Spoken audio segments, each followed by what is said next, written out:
energy that you're bringing into the room and different ideas. And I love when industry people collaborate. And just that's when the magic happens. You have only 6 keys and notes, and you can make endless amount of music with just those. I was always thinking that how I can use that concept in any of the things that we're doing. And then we came up with that Martini concept, Nihat, and we discussed and we said, all right, so what if we give the people a chance to make their own Martini? And we call it Martini. I love how you honor the alcohol and you don't just drink anything. It's like you put it, I don't say you put it on a pedestal, but you really like, you're masterful in how you're making it and how you intake it as well and how you think about it. It's really cool to hear you talking about it. Like, oh, I wouldn't drink that. Welcome back to the Indulge podcast. This is going to be a fun episode, Melissa. I am super pumped for this one. Who do we have here today? All right. I can't wait either. And it feels like forever since we've been together. So thank you so much, Tural, for being with us today. Tural is the director of beverage at the Tampa EDITION Hotel. Near and dear to my heart. We really appreciate you coming on today. Thank you very much. Amazing.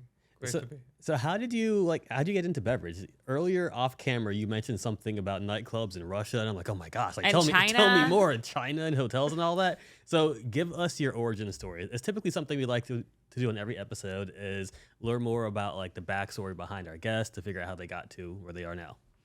Yeah, I started, so when I was in my country, I'm from Azerbaijan. It's a very small country, probably not many people know where it is. I started in that country. I graduated from the university there, and then I moved to Ukraine. I studied the bar school in Ukraine, stayed there, worked a little bit, and then moved back. I think one of the most important things that happened that changed my life or the career, I would say, was that I worked in one bar. It was a very old bar. So I walked into that bar, and I've been telling this to everybody almost. I walked to that bar, and this gentleman made me a drink. Oh, that was old-fashioned, by the way. Made me a drink. I had it. I liked it, and since that day, I've never left the bar. Really? All because of one drink? Yes. Is that your favorite drink to this day? Not really. I like it, but I would go for something else for sure. Like after dinner, yes, why not? I can have one.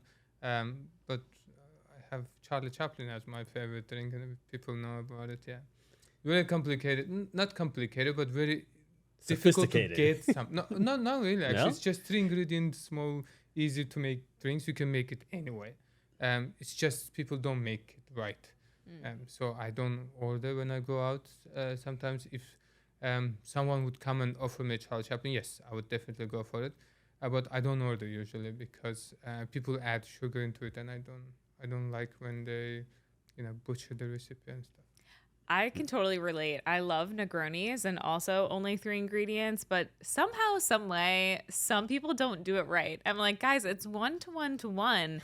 And then the biggest pet peeve is when they serve it to you with crushed ice. And I'm like, ladies and gentlemen, this is a one single ice cube beverage.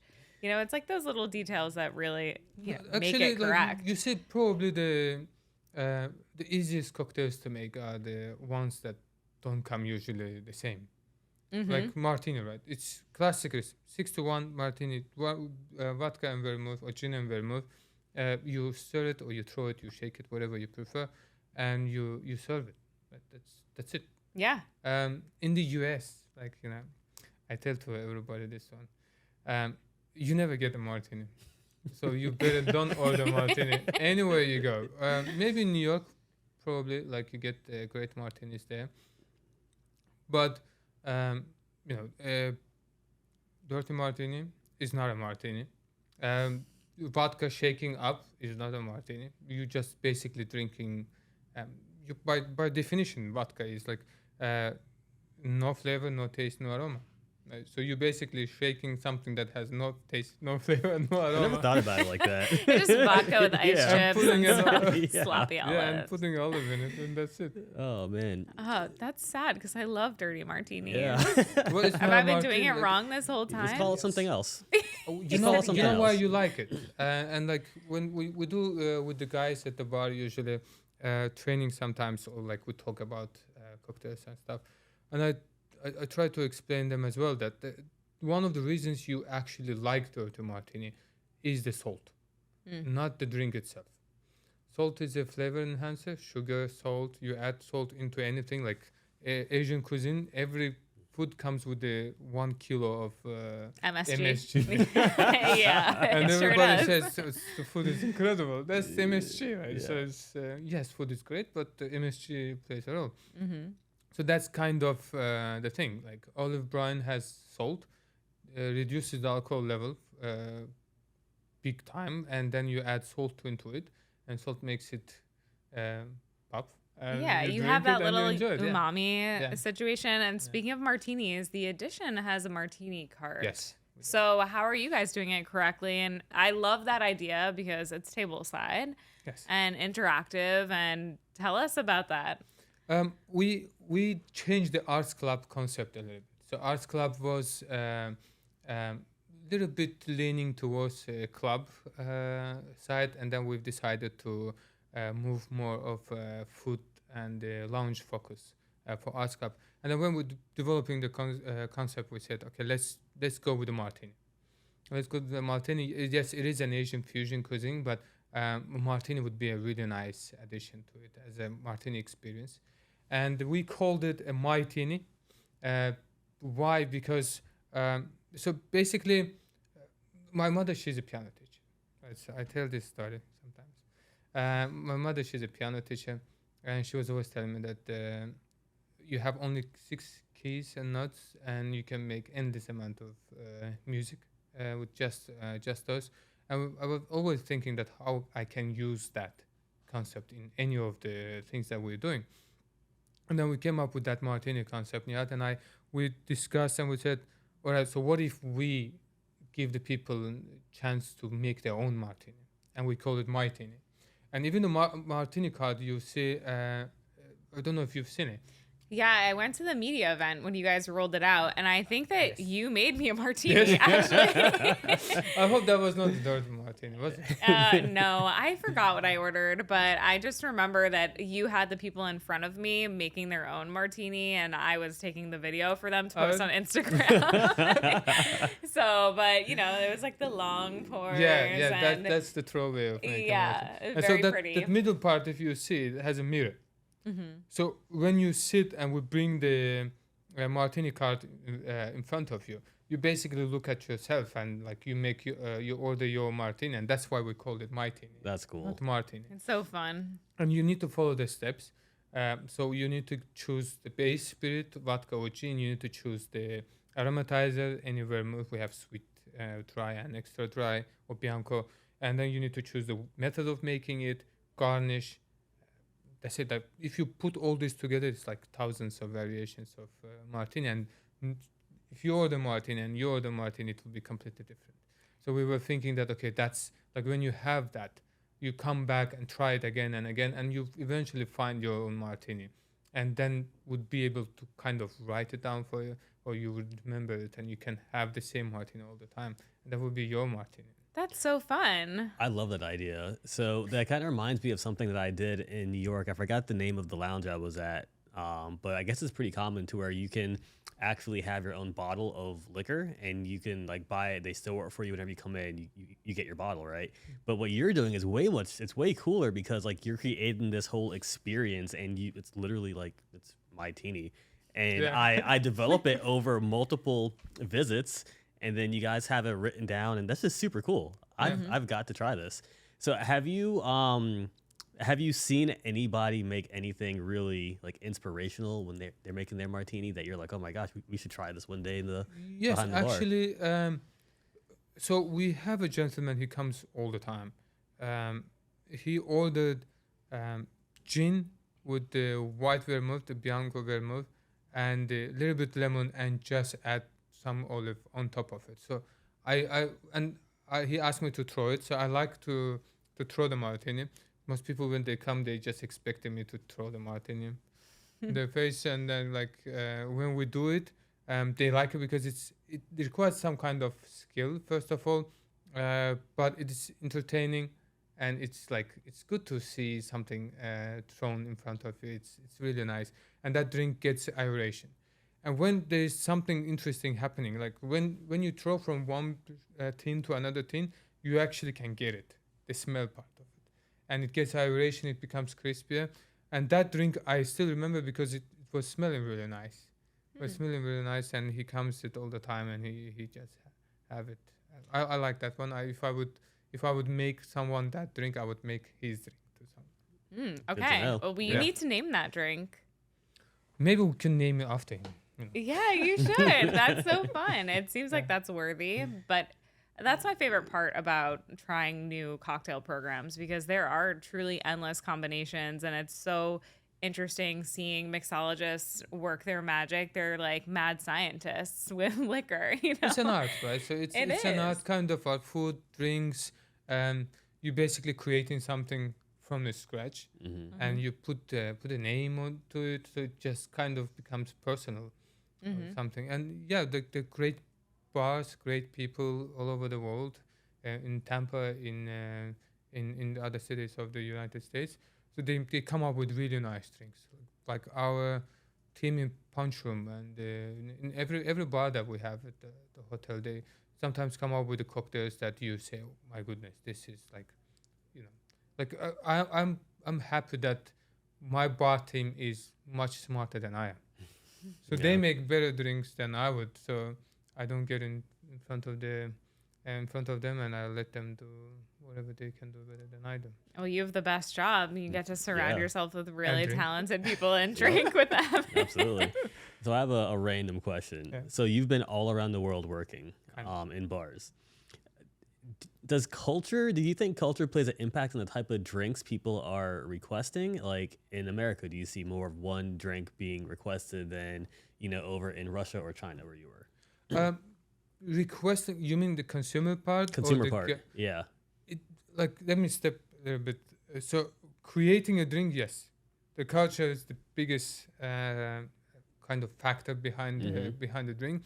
So, for example, if I'm from Azerbaijan, right? We use a lot of salt.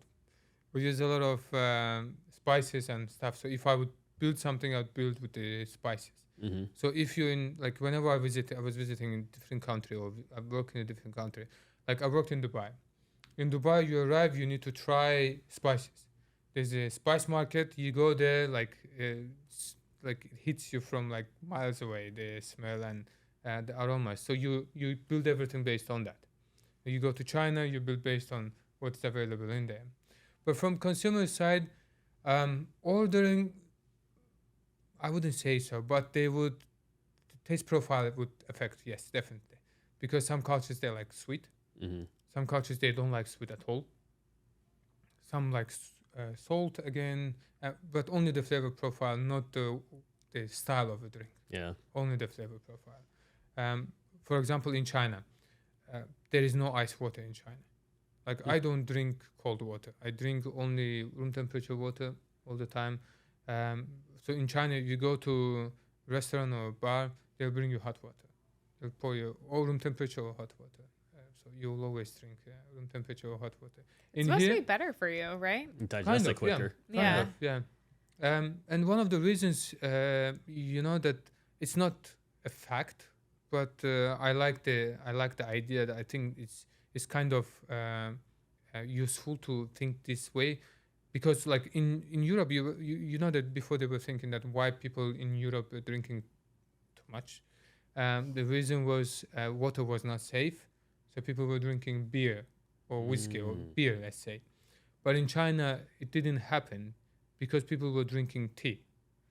First, because you need to boil the water, it kills all the bacteria in the water, and second, you put tea into it, and tea is antiseptic and it's like cleaning and purifying. So people didn't need to drink alcohol. That's one of the reasons. But in the States, do you want to hear my frustration? Yes. Yes, tell Yes. us. That's why we're here. Give us the tea. In Tampa, in Tampa. So we had. Sorry, You're good. You're good. hearing everything. In Tampa, I had kind of an interview with the local magazine, and when she asked me what was the biggest disappointment, I said that vodka with water. is the biggest disappointment for me because, as I mentioned in the beginning, like it's no flavor, no taste, no aroma, and you add water to it. Like it just Yeah. Watering it down It's even totally- more. don't make any sense. Like Yeah. why would you drink vodka with water? It's Like totally Yeah. uninspiring. It's just because people want to be skinny in their bathing suits. no, but it doesn't make sense. Like drink water, or I don't Yeah. know, drink at least or just vodka at on the least rocks add with some soda lemon. water to it. Yeah. Like soda water, at least Mhm. little bit bubbles. Like bubbles add kind of texture to drink. Anyway, Mhm. Yeah. water doesn't have texture. You know? I know there are water sommeliers around the world, but I Yeah, don't I understand totally got it. Yeah. that. And then I've apart never from done that, the espresso martini. Oh gosh, I'd like a good espresso martini. I don't understand. I really don't understand espresso martini. Tell me why I shouldn't be Why? drinking it. I know you guys like it because it's like kind of pick me up, right? So you Yeah. have a drink, you're ready to go for the and it's new vodka with energy drink. Before everybody was drinking vodka energy drink, Mhm. and now it's a new vodka energy drink. But I tell you one thing, espresso martini is a classic kind of modern classic cocktail. It has simple ingredients. There's kahlua, vodka, and coffee, right? Mhm. But I guarantee you, any place you go, nobody serves that drink to you. Everybody have their own variation of it, and they still call it espresso martini. So no second place will serve you the exact same espresso martini. Everything will be completely different. I have found that to be true in my espresso martini drinking across the country. I will say I really hate when people put Baileys or milk or any form of cream in it. I just if it's not espresso colored, I don't want it. You know Yeah. what I mean? It also drives me crazy because I'm not ordering like a mudslide. I'm ordering espresso martini. I just want espresso, some vodka, some simple syrup, perhaps a little bit of Kahlua, and that's it. But people don't do that. I like know. they will yes, vodka will be there, or some people they go with tequila. But there will be 1,000 another ingredients Mm-hmm. in it, apart from the coffee liquor and that coffee itself. And now people come up with crazy coffees. We have a nice drink actually. We have mountain, the Jamaican mountain. Blue Mountain? Yeah. Okay. We in one of the drinks. When you come, I'll make you that. It's yeah, with tequila. please. Yeah, that's So my drink too. I love tequila. really, it's really nice. I think you'll like it. What are you like- doing this weekend? Yeah, why not? Why not? Oh, that's cool. But the whole like culture thing, that question came up because I was thinking about like my palate, and whenever I go to a bar or a lounge or whatever, I'm normally either ordering what should be an espresso martini because it's been a long day, but I always have to get something that's like citrusy, not too sweet, but like refreshing. I'm like, oh, is that because I'm Jamaican and this is like what I grew up eating? Like the mangoes you brought today. Like I would love that in a drink, you know? Something like that. I think you take espresso martini just the first drink, or you go with Well, 10 of them. typically the first drink because like when I go to a conference, it's a long day of like walking around and interviewing and so on. And I need that pick me up. So like, give me some caffeine. I don't want to drink like, you know, something with Red Bull in it. So Yeah. I go for espresso martini for the first one, maybe second, fir- but then everything else is all Everything like else. citrusy. It's either my first or Yeah. my last drink because I'm trying to stay alive at the end of the night. You know what I mean? Yeah. But yeah, it beats a vodka Red Bull and Yeah. definitely a Johnny Vegas shot, which used to be part of my repertoire like Oh, really? 12 years ago. We Yeah. were doing a lot of Jägermeisters. Oh, I can't yeah. do it. No I more, did- I think college that's- ruined that for Yeah. me. Yeah. Mhm. Yeah, it was a College bad ruined time. everybody's Yeah. Yeah. color profile, you know, that they ruined the punch. Everybody is calling it a punch, but unfortunately it's not a punch. We can talk about that punch. But yes, I think citrusy is I wouldn't say it is the culture side. It's just anything that has a balance. It's easier to drink, and acidity and sweetness creates a nice sweet and sour. Everything sweet and sour makes sense. Like if I drink sweet and sour. I really like sweet and sour drinks, Yeah. but a nice balance, Yeah. not a ton of sugar. Well, I'm interested to hear what you think about how cocktails shape culture in different places since you've lived in so many different places in the world. You know, like, for example, the last time I went to Italy, I was hanging out and drinking aperitivo at 3 p.m. And then, you know, of course, you're having wine with dinner, and then you go have a nightcap somewhere, and it's just like ingrained in their routine to have that. And so what do you think cocktails do for different cultures across the world? I think if you know, I think it's other way around. I think the culture Influences the yes, cocktails? because like if you go to Italy, you need to have aperitivo. Mm-hmm. Like the Italian people, they cannot live without bread and aperitivo. Compare. If you go, for example, let's say you go to China, you will have a lot of cocktails built on tea. So and the way they drink, they would drink water or something first, and then they would go for a cocktail, and then or the cocktail would be after dinner. So before dinner would be always a wine or something. So I think the culture affects it, not the cocktail. In some cities, yes. In London, it's like its own culture. The cocktail, its own culture. New York, the same. San Francisco is the same, probably. But other people also catch up. The other cities also catch up, and this is what we're trying to do in Tampa as well. We're trying to catch up. We're trying to put Tampa on a map, not like we as like the hotel, but everybody together. They're great people and great bars in Tampa, like really nice. We just need to make sure that their voices are heard, and they keep on doing it to bring Tampa to the like on the top of the cocktail culture. Absolutely. Well, the bartender at Pont was named one of the best bartenders, right, by the Michelin Guide this year. So it is really interesting to see us getting that recognition. Of course, no, there are people in the community that I would drink anything they make, and I don't drink much alcohol now, because like I don't want first of all to keep the palate fresh all the time, because the more you drink the same thing, obviously you get accustomed to it, and then when you try to build something, you don't feel much difference out of it. Some people, it's other way around, like whiskey blenders, they can drink, and every time they drink, they will find something new in their drink. But with me, it works other way around, so I try to limit.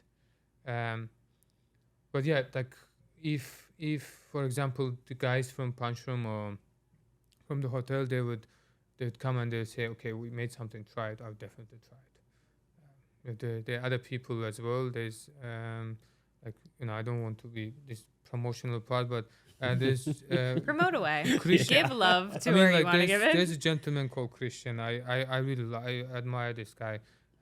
He's in Rocca, if I'm not mistaken. Now anything he makes, I wouldn't even ask what it is. Yeah, he's made me a couple cocktails. Yeah. Same goes to the team. He's great. Like if you'd come to Punch Room, ask Brian or Richard, like make me something. They will definitely come up with something that you would be surprised. 100%. Yeah. I love Punch Room. I love walking in because you feel like you're instantly transported to another place. You no longer feel like you're in Tampa. It's just like everything from the interior design to how cozy it feels to just like the presentation of the drinks there are. It's so cool. Talk about the inspiration behind Punch Room. The Punch Room actually is the punch itself. If we'd go back, I don't know how much time we have, but as much as you want. I tend to talk too much. If I like, my wife always complains, and she told me, please don't complain about me on your talk, because I always do. If I talk about the things that I really do and I really enjoy, I just keep on talking. So stop me whenever you say no, you're good. Enough. You're the only guest on our podcast who has said that, by the way. Usually people are like, do you have 3 hours? Yeah. What's up? Yeah. So and the punch. So if we go all the way back to punch, again, when we would talk about that college thing, you go in college, you say, oh, we made punch, let's drink punch and stuff. Or you visit your friends and family, they say, oh, we made a punch. Maybe you've done it yourself as well. But I am really sorry to say that's 99.99% is not a punch. So the college Everclear with the pineapple juice. So you're telling me that jungle juice is indeed not a punch? So that's not a punch. Unfortunately, that's not a punch. If you want to make a punch is probably the oldest cocktail mixed drink in the world, dating back to 1700s, maybe even further. So it is coming from Southeast Asia. British sailors, when they were traveling to Southeast Asia, they found out that some people, they put many things together, and they come up with something, and they brought it back to London, and that's where the punch started to develop. And that drink, if you want to call it punch, you need to have the dilution as water, tea, whatever you prefer. You need to have sweetness, sugar, honey. We use a lot of honey punch instead of sugar. You need to have base spirit, vodka, gin, tequila, rum, whatever you prefer, spice, and you need to have acidity, citrus. Mm-hmm. If you have these 5 elements, you can call it a punch. If no, it's Everclear with pineapple juice. Or you go to like you've done it at home probably, right? What do you put in your punch if you have a guest visiting? You know what? I don't think that I've ever made a punch at home. I don't think so.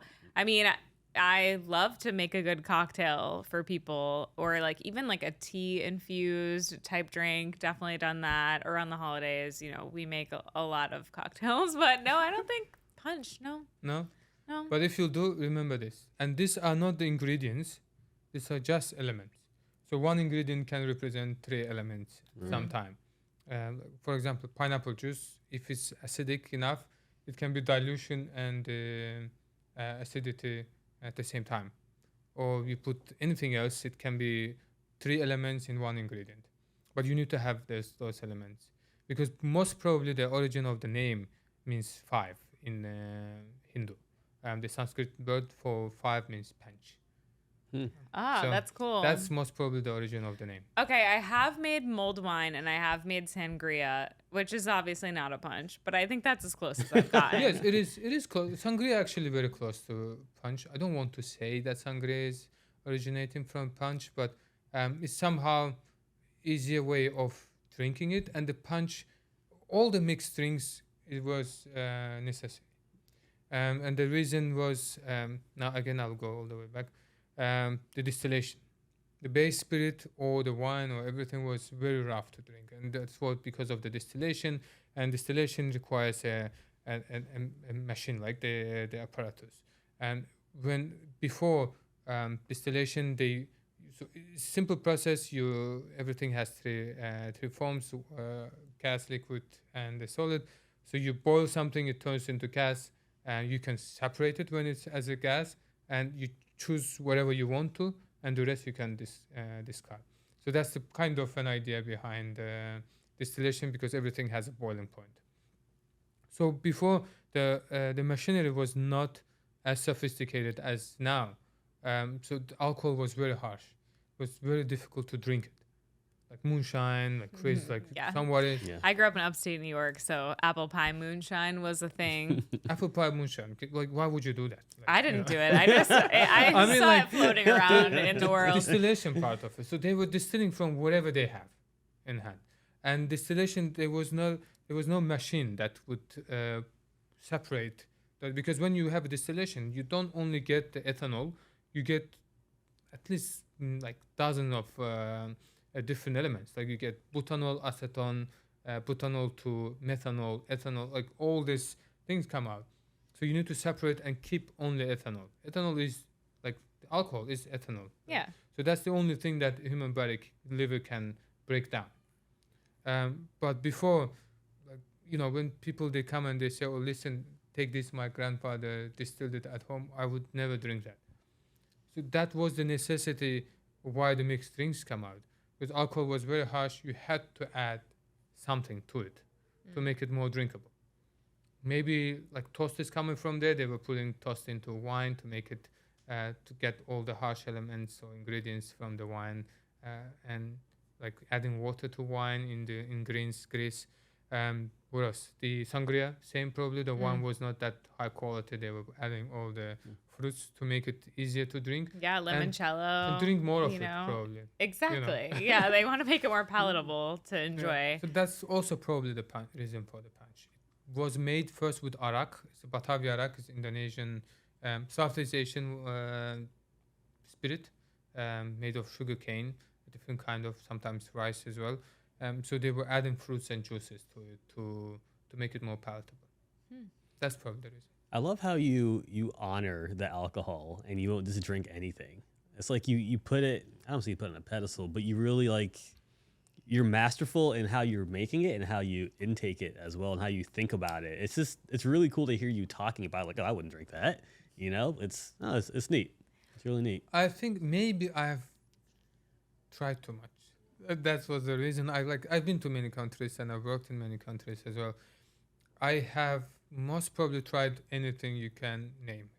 Most probably. From one of the cheapest things out there to, like in China, I've tried baijiu, the Chinese alcohol, which is like white liquor. There is a bottle for 30 cents, 50 cents a bottle. I've had that. And there's a bottle that is $3,000. And I've had that too. Goodness. It's insane how much range it has also. Branding. Some alcohol, yes, it is the quality, but most of the time it's the branding. Like you can barely say differences between same age product. And yes, barrel effects. I don't want to go into too much into details because it will take us another couple of days with me talking about it. But yes, I think branding is very important in this world. Is there a alcohol that Africa is known for? Amarula. Okay. The marula tree ferment. It's a cream liquor kind of. There's a fruit. I believe it's fruit, if I'm not mistaken. Elephants, they eat that and they get drunk.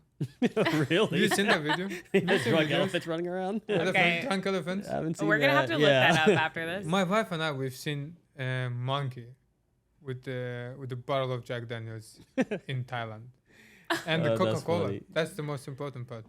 The Coca-Cola as well. Jack and Coke. And that is great marketing right there. Yes. Also, to your point, the brand and how people promote their brands, especially in the spirit space, it really has the ability to shift perception and how you want to see yourself enjoying that thing. Like Dos Equis is like one of my favorite brands to talk about when you talk about alcohol, because they did such a stellar job with, you know, the most interesting man in the world. And, you know, you'll never forget those commercials. And I don't even drink beer, but it's like a fond, you know, But if memory you did, implanted in my it'd be Dos mind. Equis. Actually, it'd probably be a Heineken. But, Oh really?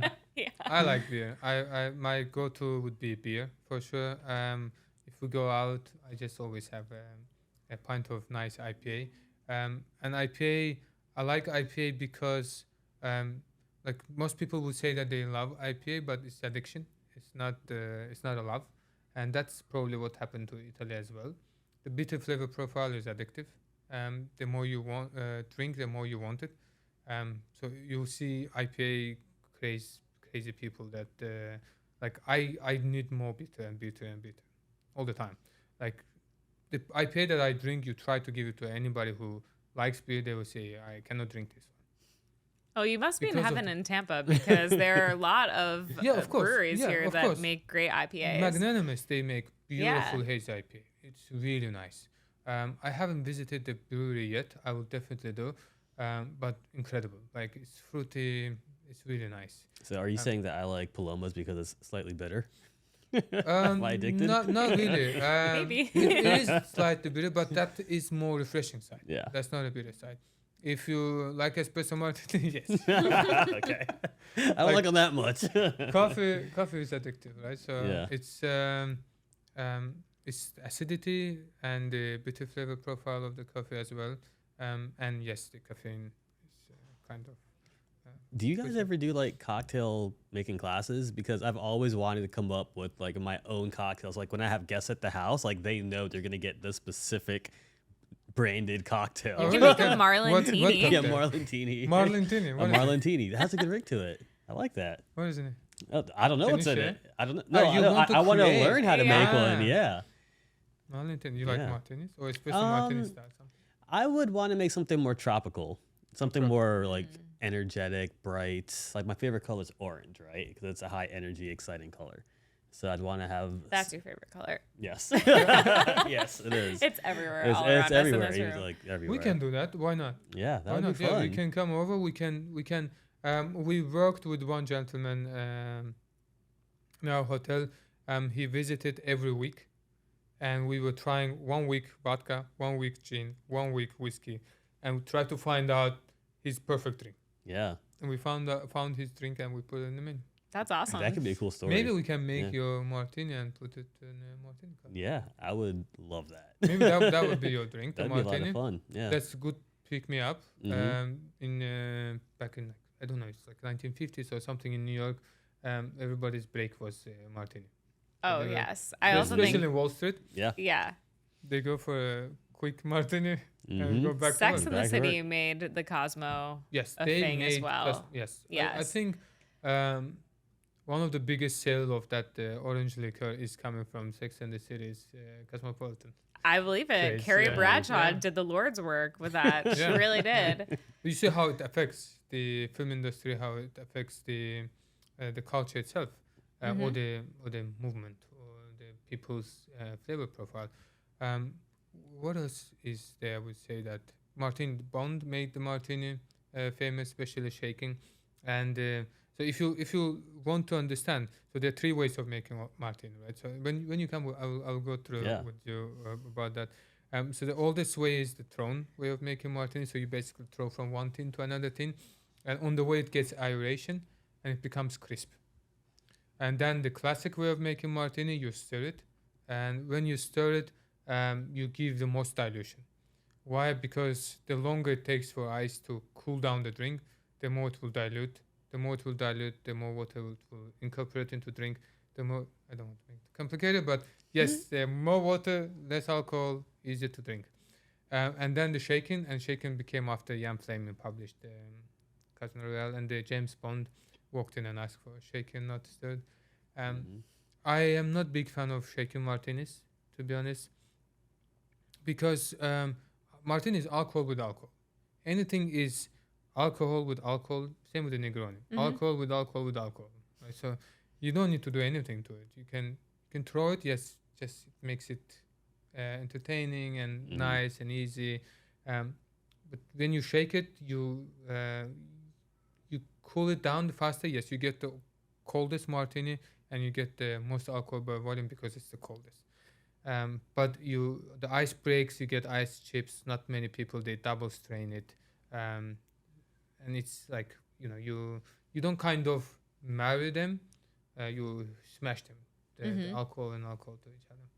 I don't know.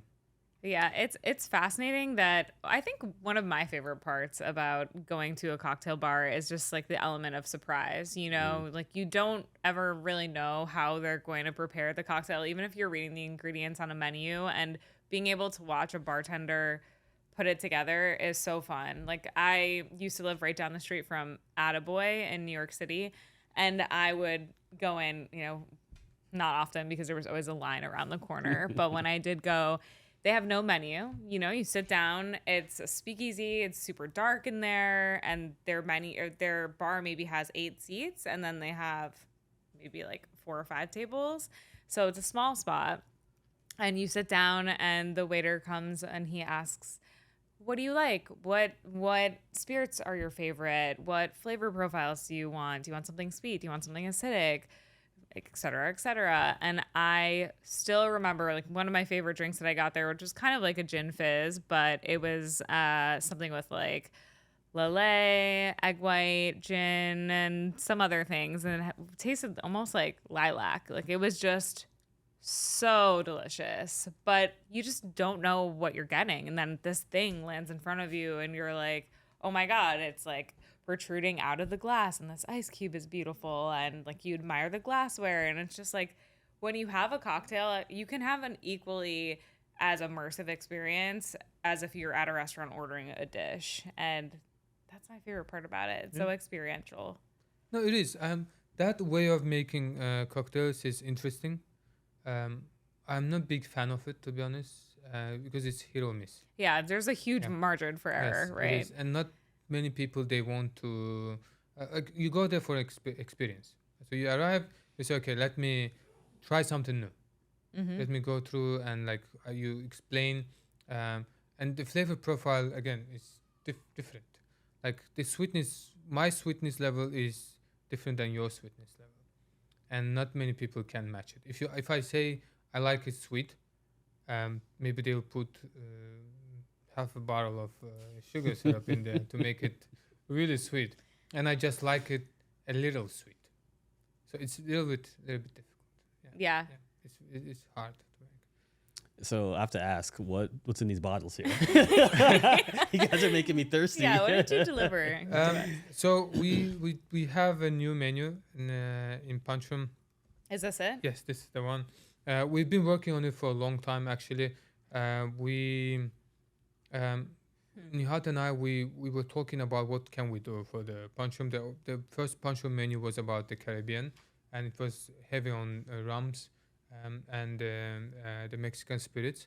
But we said, okay, let's see what we can do, still focusing on the original concept and try to make something different. And then we came up with this idea to put two parts menu together and call it Americas. So the first part is the North America, and the second part will be the South America. And we said we'll go from the southern tip of the North America all the way to northern part of the North America, and we'll divide the menu based on that. So it starts from Oaxaca in Mexico, from southern, then goes to central Mexico with the tequila, and then northern Mexico with the sotol and tepache. And then we move to Florida with the rum, California with wine, Kentucky with bourbon, New York with this, and we move to Canada. We do ice wine, rye whiskey, and cider. That sounds cool. So it goes from south to north, and you basically can experience every single country, and that the culture actually affects in there. Like the first cocktail, if you see here, the Mexican one, Oaxaca, it has cheese in it, and it has mole in it, and Richard actually builds that mole from the scratch. Wow. And this one is in New York. I see you want to try it already. And New York, we were thinking that, okay, everything has its own, like Mexico, you have great spirits. You have great culture, food, and spirits, so you can put them together. We were thinking that New York is the multicultural, and yes, rye is kind of made there, rye whiskey, but we're thinking that what can we do that would make sense? And then we said, okay, let's do Long Island. Let's do Long Island iced tea. We make it easier to drink, and we don't make it for. Even the Long Island was for like, give me one Long Island, then you go to bed. Yes. Yeah. But now it's like, give me one Long Island before I go for dinner or something. Yeah. And we bottled it, and we carbonated, and we put the caps on the bottle, so you get that comes in the bottle and the glass next to it, and we put a small. And this is so cute. Yeah, that's cool. So this is a tiny little postcard. It says, "Greetings from New York, the Empire State." Yeah. So cute. So Love and then, if you see the menu itself, Sam, I don't know if you guys know him. It's a local artist from Ibo. Amazing gentleman, amazing talent. Like, I love Sam. I really do. Did a great He's job. incredible. Yeah, the incredible illustrations look person. amazing. So he illustrated. We said, okay, Mexico come up with something, Florida would come up with something, and we put all together. Put punch bowl in the middle and put everything in one image. So he put everything in one image, and look at this. And for Florida, he put no swimming on. I mean, you gotta get an alligator in there. Yes. So guests can order these individually or as a group sharing in a punch bowl, right? Yes. Okay, very cool. And I love that you guys are telling all of these stories, and it's almost like every guest that walks through the door can find something to relate to or identify with just by reading the menu. So that's very cool. Exactly, yeah. And one of the things from this menu is that it's complicated. It's very complicated. Like I cannot basically bring ingredients and make them here, because every drink takes forever to make. Like if I'm not mistaken, that the Jalisco was and the old fashioned we age in the barrel, we clarify, we put all these things, and then it's ready in like 20 hours. Wow. Wow. So you cannot basically make it right on the spot. You need to spend some time. That's why our guys, they come one day prior, batch for the rest of the week, and then the rest of the week they just come and they take from big containers, put it there, and that's what's happening in the cocktail culture now. Everybody is more of a batching, which makes it. I like the way the batching. Why it's consistent. Every time you get the same drink, and it's like drinks, like ingredients are always not the same. It's true. So when you batch it, you basically get the same drink all the time. What do you think about cocktails that are on draft? I'm curious. I don't mind. I really don't mind. If it's done well, carbonated drinks are always good for starting. Always. So if I go out, I go for cognac and tonic or rye and tonic. I recently started moving to more of a rye side, but that's the drink that I can have 3 of it before dinner. Like I don't usually. If we go for dinner, I drink 1 drink and a glass of wine. That's it. Like I'm done. But if someone would give me rye and tonic, but nicely made, very cold glass, and that's what most of the bars need to come and understand and make it, that everything needs to be cold. Everything really needs to be cold. The glass in the freezer, ice, normal ice, like in here they put a lot of crushed ice to your thing. And the fruits I freshly love how he cut. keeps it real. I know, I love he's it. like, I love yeah, it. the crushed ice. Because like you order say margarita in one of the biggest disappointment with Tampa. Whenever I work in an arts club, sometimes it's busy. I go and help them. So we have a server. His name is Alex. So I don't know if you watch it, but Hopefully. when I help at the bar when it's busy, when someone orders margarita, and he comes specifically, he says, "Don't make it," because whenever I make it, it comes back. People don't like it.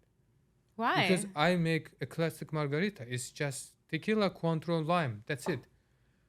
But in here, you order margarita. It comes on the rocks, first of all, with the melted ice in it.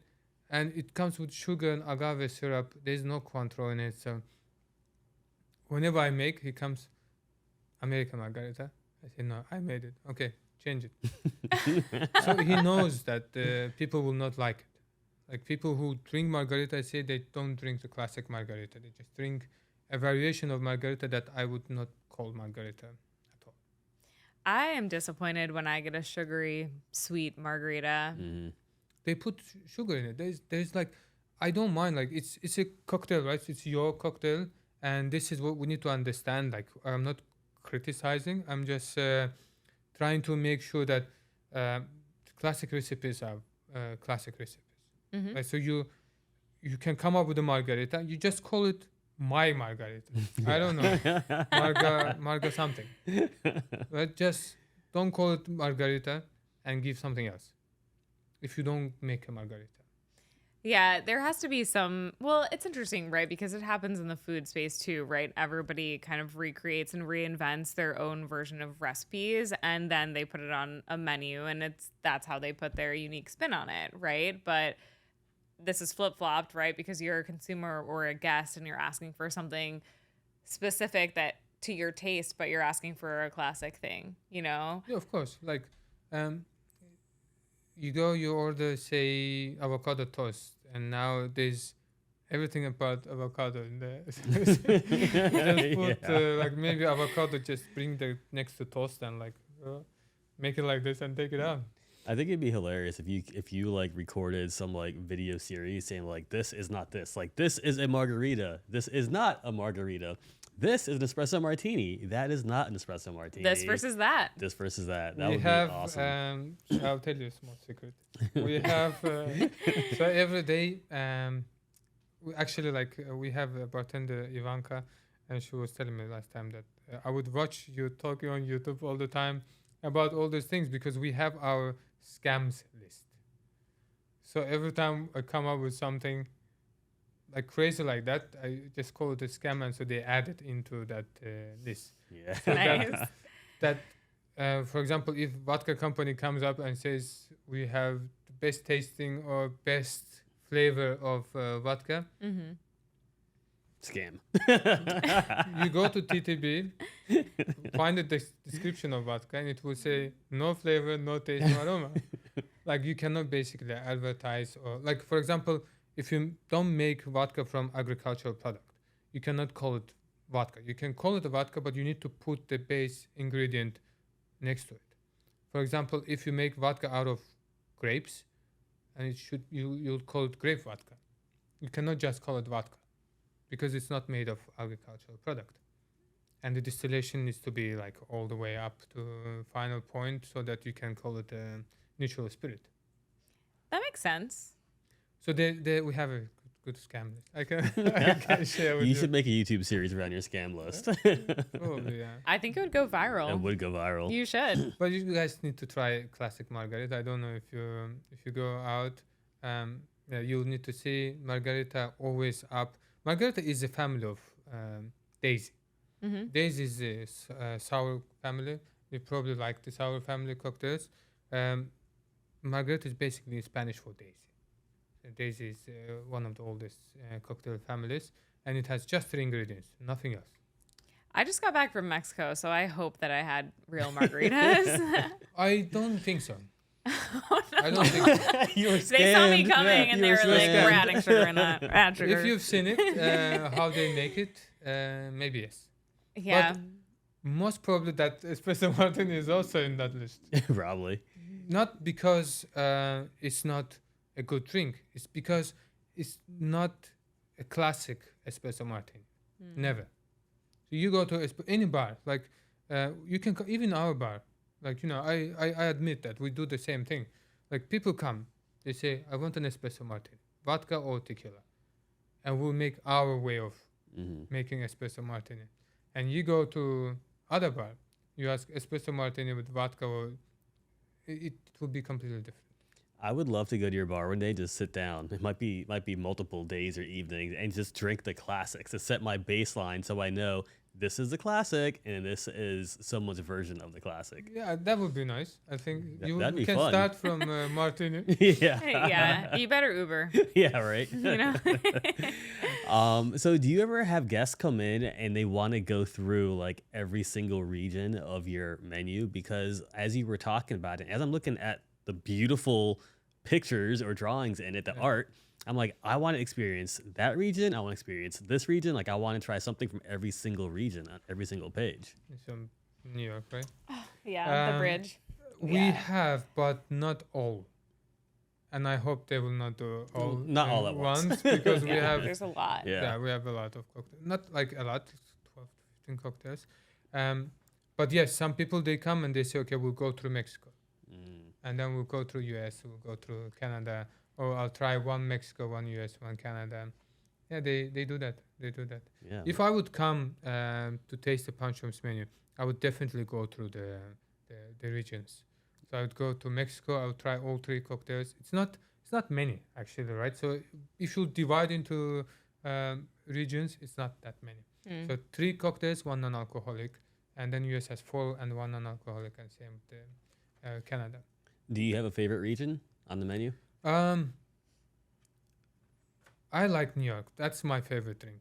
This drink that you're going to have now, that's my favorite drink. You said we're gonna have it now. Not Let's because do it. I'm alcoholic and I like Long Island. Yeah. I was born there, so I Yeah. mean. Hold on a second. When you cheer, you're supposed to look in the person's eye, right? Okay, and also, isn't hold that on. a thing? You gotta do hospitality. Yeah. Cheers. Where did you get that from? Oh, that's good.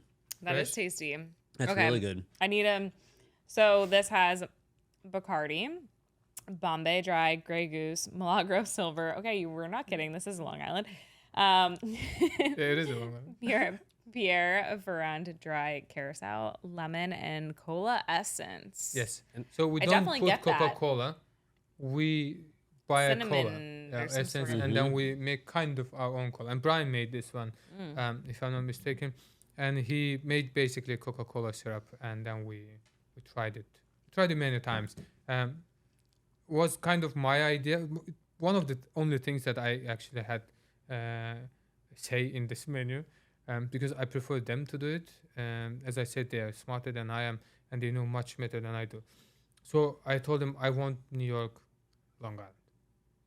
I really want nice, beautiful Long Island, so that Long Island is not perceived as final destination or something. Yeah. And I can, like, everything you just said, I can taste that in this Long Island, because I've had Long Islands in the past, and it's just like a bunch of things thrown into some glass to try and make a person drunk, right? Yeah. But this is something that you could actually, like, truly enjoy and sip on. You know, it's good. It's really Yeah. good. And like really tasty. you'll have the same Long Island, the same New York cocktail anytime you visit Punch, because it's batched, carbonated, and bottled, ready to go.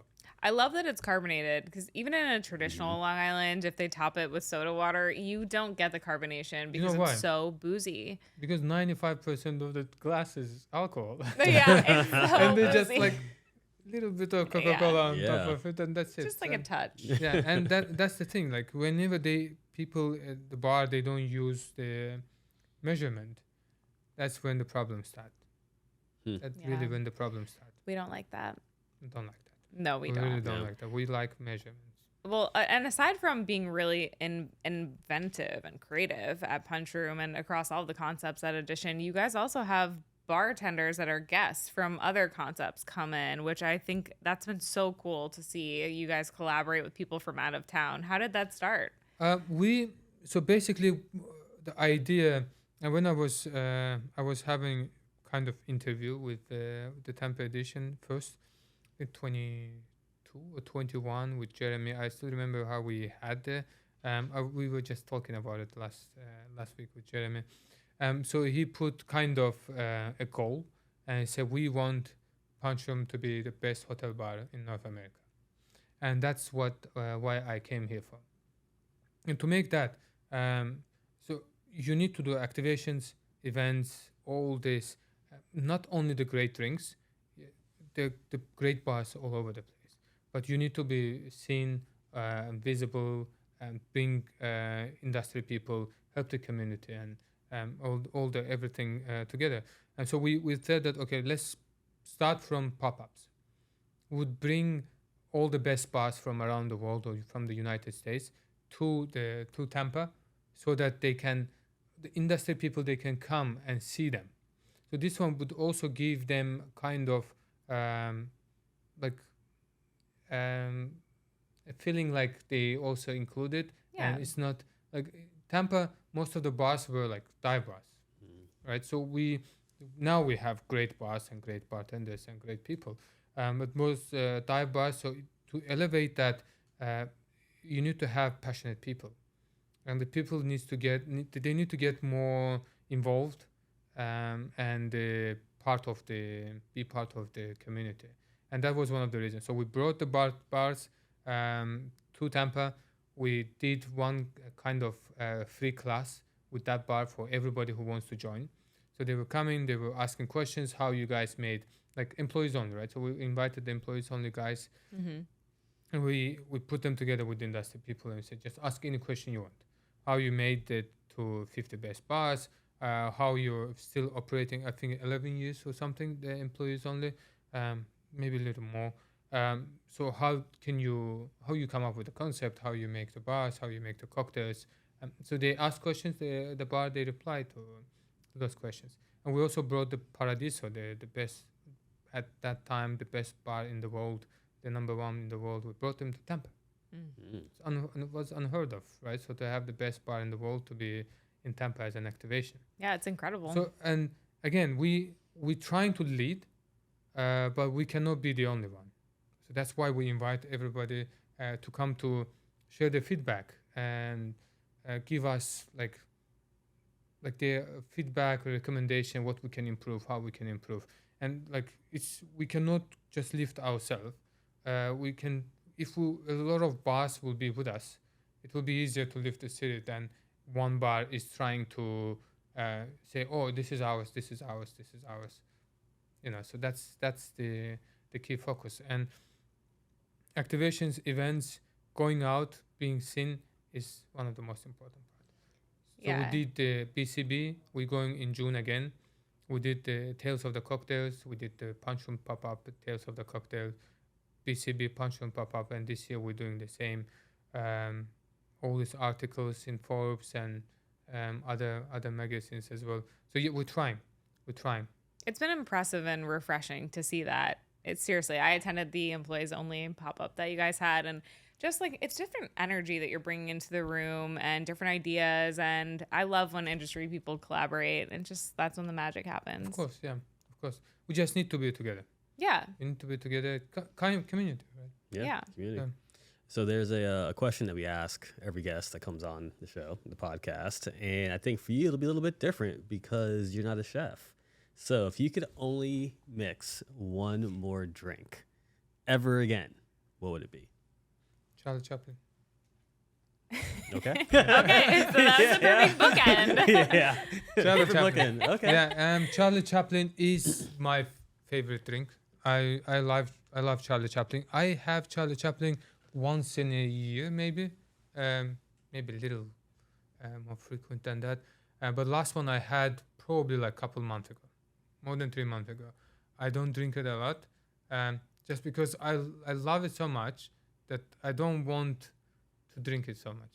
Like I want to say that, Savor okay, it. I want an Charlie Chaplin, but I cannot get it because I don't order it. I just, when I make myself, I drink it.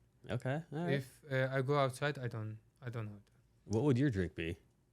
Ooh, probably a Negroni. Yeah. Yeah. Big Negroni gal. Okay. Just love that. That or a dirty martini, sorry. Those are my- Made the right so when way. you come, we'll explore why Dirty Martini is not a martini. I would love to. Let's do that. Let's make it happen. What would yours be? Obviously a Marlentini. Marlentini. But we have to figure out what that is first. TBD TBD. on your teeny. TBD on the teeny. Well, thank you so much for coming on the podcast. This is absolutely delicious. What you guys are doing at your spot is, that's just breathtaking. Even just looking at the menu, the drink tastes good. The menu looks great. You're awesome. It was fun having you on. I had very little input in that. The biggest, I would say, thanks for this menu would go to Sam, 100%. He drew and created all the illustrations. Nihat put all these things together, and Brian and Richard, they make the drink. So I just was tasting it, which Well, is nice. Yeah, it is nice. You It's guys very did an nice. amazing job. You Thank did. you You very did. much. I Yeah. appreciate you guys Yeah. supporting us and supporting the community as well. Of Right. course. Well, before we go, tell everyone where they can follow along with your journey and beyond. You mean the social media and stuff? Yeah. How can they get in touch with you if they have questions or want to say hi? Instagram would be great, or the Punch Room. I will most probably be in Punch Room most of the time, or second floor. They can grab me anytime and ask me questions. We have one gentleman always coming and say, "You ruined my vodka and water drink. So what should I drink now on?" So I was telling, just come and we'll try something new. Yeah. Right? So you can anytime pass by the Edition. The Punch Room, the lobby bar is incredible, 9th floor. We have beautiful venues at the hotel. You step in, you can find anything. You go in pre-game, you go to market, have a nice spritz or a nice pizza. You go to lobby, have a nice drink. You can come to Punch Room if you want a quiet evening. You can go to Arts Club for a nice food and drink. Or you can go to 9th floor. The Azure has beautiful pool and nice cocktail programming as well inside. And there's Lilac. We offer everything that people would like to have. Yeah, it's truly immersive. Yeah. If you haven't been there, you must go. Pass by and have some drink. All right, we will. Sold. You definitely will. Done. All right, well, All right. thank you again so much. It was Thank great you having guys. you. I appreciate it. I really do. And thank you guys.